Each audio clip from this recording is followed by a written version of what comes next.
Brought to you by the Southpaw Platform.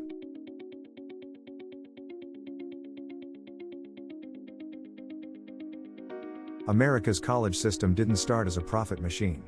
It started as a public mission, built on land-grant universities, community colleges, and the idea that education grows the whole nation.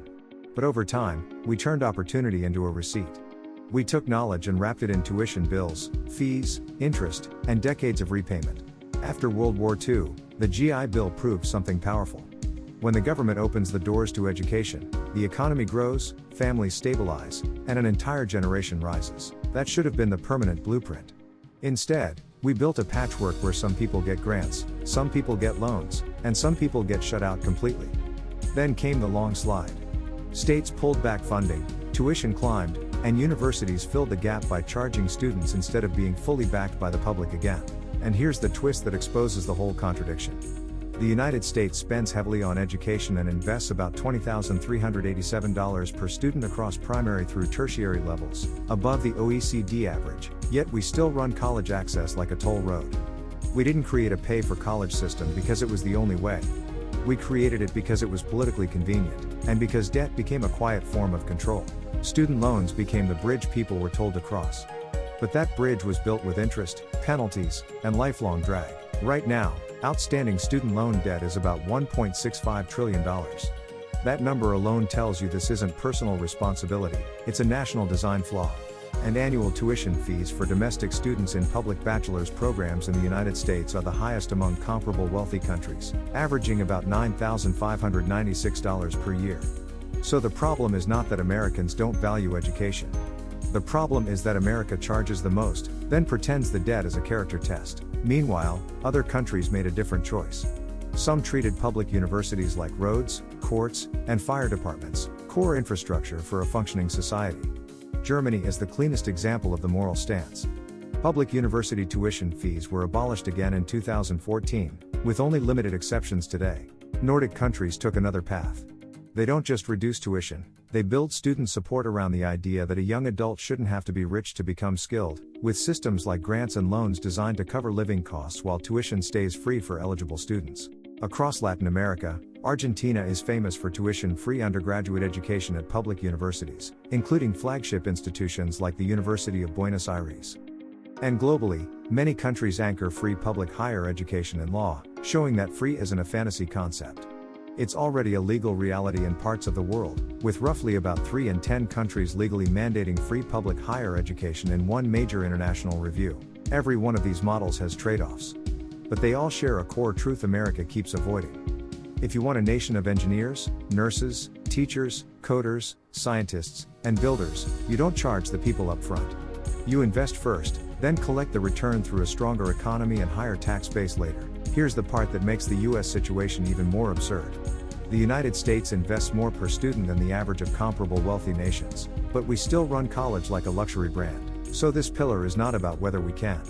It's about whether we stop choosing gatekeeping. Because college today is basically paying for access to information.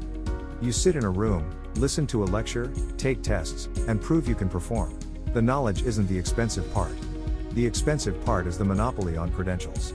And that takes us to the platform we're building. Not a slogan, not a dream, not a maybe. This is the College Free Initiative, powered by Open Campus. This is the simplest path to universal higher education without destroying universities, and without burying students under debt. Open Campus starts with one move that instantly breaks the paywall. Cameras in every publicly funded classroom at top public universities, live streamed and archived for free. Anyone can log in. Anyone can watch. Anyone can study the exact same material being taught to the in-person students. Then we do what the current system pretends it does but rarely does cleanly. We make the degree about mastery, not money. The state will administer standardized exams for each course. Pass the exams, earn the credit. Stack the credits, earn the credential. A state-issued degree that certifies knowledge, not wealth. And this isn't untested logic.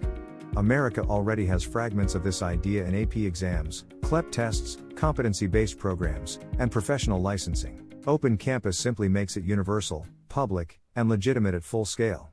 Same rigor, same standards, zero tuition barrier. This is how we democratize education without wrecking institutions. In-person students still get campus life, labs, research access, networking, and prestige. But everyone else gets the public library version of college, free access to the lectures, free access to the curriculum, and a fair path to certification. That's step 1. Then we take the best ideas from the world and build the full system around it. From Germany, we take the moral baseline. Public higher education is not a commercial product, so public tuition is zero by default. From the Nordic approach, we take the student stability mindset. A student who is starving, couch surfing, or working 3 jobs is not maximizing learning, so support systems matter. From countries that anchor free higher education in law, we take permanence. This program will not be a pilot, it will be protected as a right. And from the global data, we take the most important American lesson. The US already spends enough, the failure is how the money is routed and who it protects. So our design will move funding away from tuition dependence and toward direct public investment. Universities will be funded to educate, not pressured to extract. Now here's the promise that makes this platform different. Under the College Free Initiative, college will be free at the point of use. No tuition. No required loans. No, you can attend, but you'll pay for 20 years. Public universities will remain excellent. But excellence will no longer be rationed by income. An open campus will become the expansion engine. If you can't relocate, can't quit your job, can't afford housing near campus, or can't attend full time, you still get access. You can learn at night. You can learn on weekends. You can learn while raising kids. And if you prove mastery through the exams, you get the same credential power as anyone else. This also protects taxpayers. Because the cheapest way to expand education isn't building a new campus for every student. It's using the classrooms we already paid for, then scaling access digitally with standards and testing. Then we layer in the future. Open campus won't stop at lectures.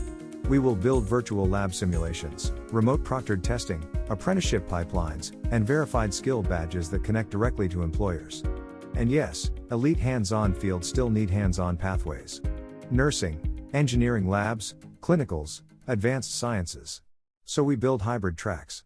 Online instruction plus local partner sites for supervised practice, funded publicly the same way we fund roads, schools, and hospitals. Now the cleanest part. This system will kill the debt trap without killing the value of college. Because the value of college is not the bill.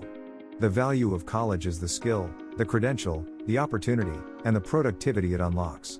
And when college stops being a debt sentence, people will take smarter risks. They'll switch careers, upskill faster, and adapt to technological change without being financially chained. This pillar also solves something nobody talks about. Student debt delays family formation, homeownership, entrepreneurship, and stability. So freeing education doesn't just help students. It strengthens the entire economy, because it removes a massive drag. And this is where the story becomes American again. The United States rose because it scaled skills fast. We built the interstate system. We built public high school at scale. We built a research engine that changed the world. Now we will build the next engine. Open campus will turn every public university lecture into public infrastructure. A library of knowledge, backed by state-issued proof of mastery, delivered to every resident without a paywall. And the result will be simple. More nurses. More engineers. More teachers. More coders. More trades managers. More researchers. Less debt. Less gatekeeping. Less wasted human potential. College will stop being a privilege you buy. It will become a right you earn through learning. That is what a modern nation does. It doesn't hoard knowledge. It spreads it. And that is why education as a human right is pillar 1. Because when knowledge is free and credentials are fair, every other pillar becomes easier to build. I'm Ryan Guerrero, and I'm running for California's 18th Congressional District. I approve this message.